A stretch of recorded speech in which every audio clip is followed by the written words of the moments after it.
All right, perfect. Yes. So we have a few things going on right here where currently time and price, like Phil already mentioned, time and price is in alignment. So currently, if we want to continue higher, then the area we can continue higher from is this gray area right here.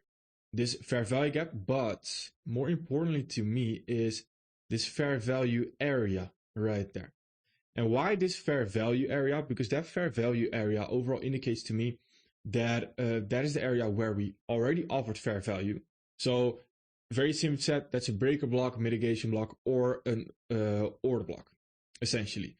And when we want to continue higher, we will likely continue higher off of that. But since we have already offered fair value in this area, that means that we have not offered fair value yet in this area right there.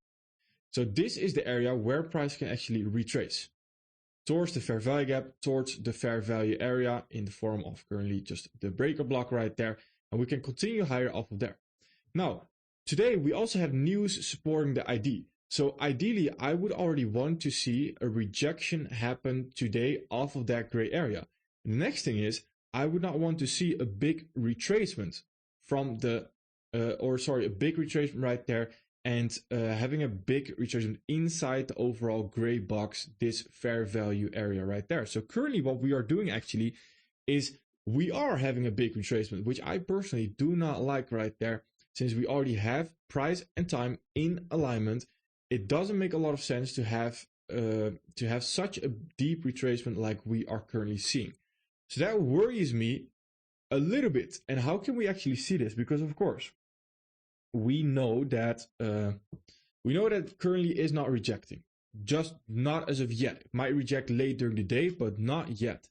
So here on the 4 hour and 1 hour right there, how do we prevent from potentially taking a trade that we should not take? Well, here on the 4 hour, we have the first candle right there rejecting already. The next candle ideally should be an up candle right there, because if this candle already rejects, then there's no reason for it to come back below all the way towards that low to then continue lower and not even have a rejection higher anymore. And the reason for that again is because the only place where it can retrace towards is these highs right there, that fair value area with those fair value gaps. So again, we can still continue higher, but the odds are very much diminished in my opinion right there. And I do not like this as much anymore for longs. So that of course leads to understanding as well what we are doing on other pairs and instruments. Let's first look at ES and the NASDAQ right here.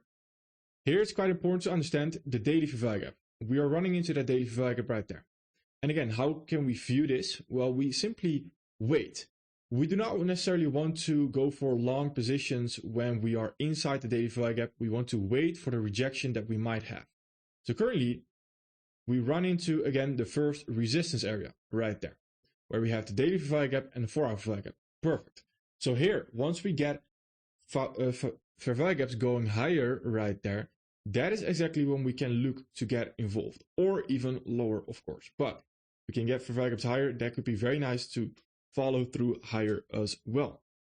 And then the rejection is over and we are just playing the last run right there, which is nice. So on NASDAQ, let's see, that's the same exact situation where we also have the daily value gap. After that, there's nothing stopping us from going towards those highs. So right here is the same situation. We want to wait for the rejection, which we are currently seeing right there, waiting for a new fair value gap higher, ideally, to then look to get involved again. Waiting for any fair value gaps higher first. Very important. YM is the same situation. It's as well exactly the same as ES right there. So same exact situation. Then on DAX, let's see. DAX is overall consolidating, again sweeping all-time highs. So I don't really like this. Don't really want to get involved as well. I want to look at the Forex majors right there, which are more interesting. So here it's the same situation, and we already mentioned this briefly yesterday in the forecast, because we can, well, I think we can confidently say, again, the rejection here that we got off of those discount rates is just a bit worrying, because then we are respecting discount arrays right there, and we have an aggressive move higher, which to me says that there is some bullish momentum going on, some bullish intention right there when we are respecting discount arrays. So that worries me a little bit, because when I then want to take a 15-minute ST plus RE, we would need to expect that 15-minute ST plus RE to sort of stop a train right there. And the train is the daily momentum. And we can't expect daily momentum to all of a sudden magically stop by a 15-minute ST plus RE. So that is when we need a little bit more confirmation, in my opinion. Where during the forecast, I mentioned, all right, if we can get, and this is looking quite nice, right? The ST right there looking quite nice.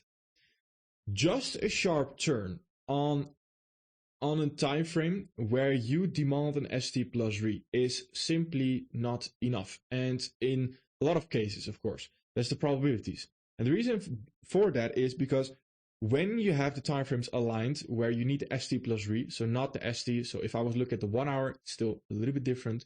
But where I'm looking at the 15 minute and I need a 15-minute ST plus RE, then we definitely need the 15-minute ST plus RE. And the reason for that is because here we only had a move lower. And when we only have a move lower with fair value gaps, so only fair value gaps moving towards one side, and we never respect those, so we never retrace back into those, and we never create new fair value gaps going lower and actually aggressively moving lower, not a very small misery fair value gap like this, which I mention oftentimes.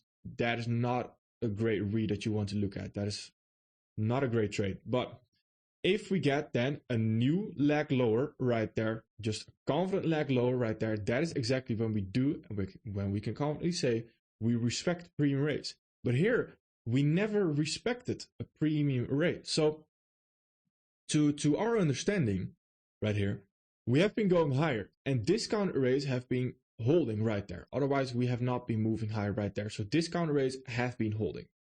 Perfect. So order flow on the 15-minute was bullish, and that's why we wait for a 15-minute ST plus RE, because that determines an order flow switch, potentially. The order flow can switch right there to being bearish.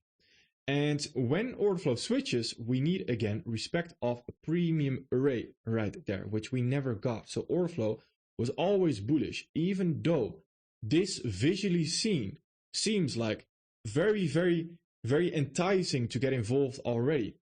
That's not a great trade. And the reason for that is because order flow never switched. We never respected a premium rate in the first place. That's quite important to understand, because that happens quite a lot, where people get faked out right there just because the market is essentially playing with your emotions.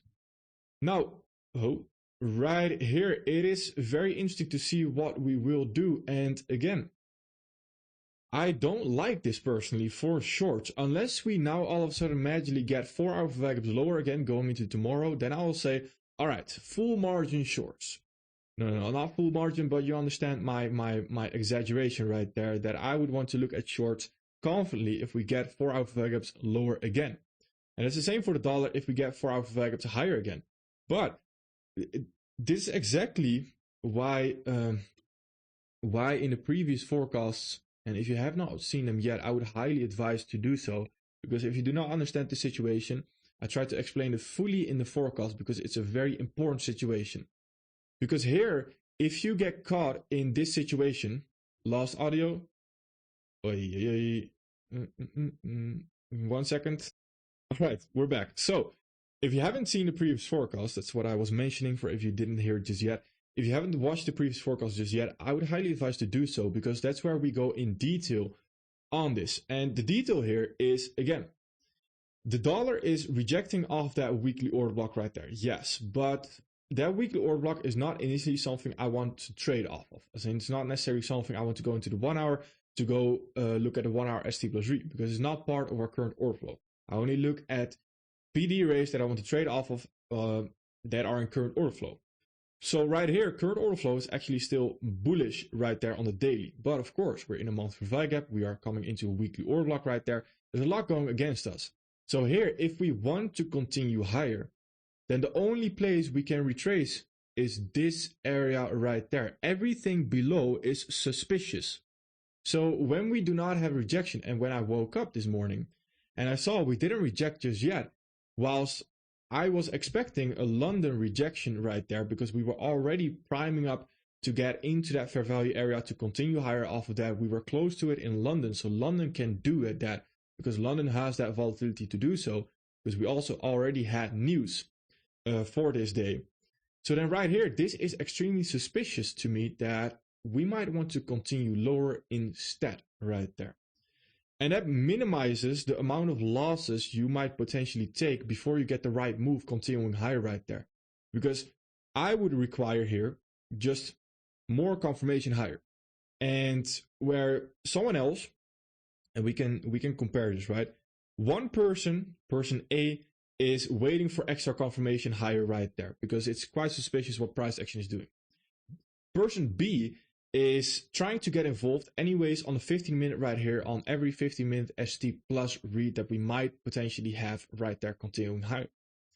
And person B will likely and guarantee will catch the move. The person that tries to catch the trade on the 15-minute ST plus read consistently. But that will come at a cost where person A will most likely might miss the move overall. But that will minimize losses where person B lost audio again. Wait 1 second. All right, with the live stream being interrupted a little bit right here. But anyway, I was talking about person A and person B. Person B is trying to catch this 15-minute ST plus read no matter where we are right there, just trying to catch any 15-minute ST plus read. Perfect. Person B will likely catch the move, no matter what. It will catch the move, likely. But that comes at a cost. And the cost right there is likely all the 15-minute ST plus reads that failed because we are not accurate with the higher time frame PD rate that we are trading from. And that's why a lot of the times in enrollments I mention the hard work is done on the higher time frame, not the lower time frame, because the lower time frame will just simply show you an ST plus read, your entry pattern, when the higher time frame is aligned. But you need to know where your areas are and where your actual boundaries are when you also stop looking for an ST plus read. For example, here I do not look for an ST plus read anymore on a 15-minute. Where person A again that waits for the extra confirmation might miss the move. Yes, might miss the move, but it's a simple math equation because that person that might miss the move did not take any losses beforehand. So essentially zero. The person that might actually catch the move might also miss the move, but is higher probability for person B to catch that move. They might take a couple of losses before they actually catch the move. So you need to, essentially, you need to make sure that you only take one loss right there. Audio gone again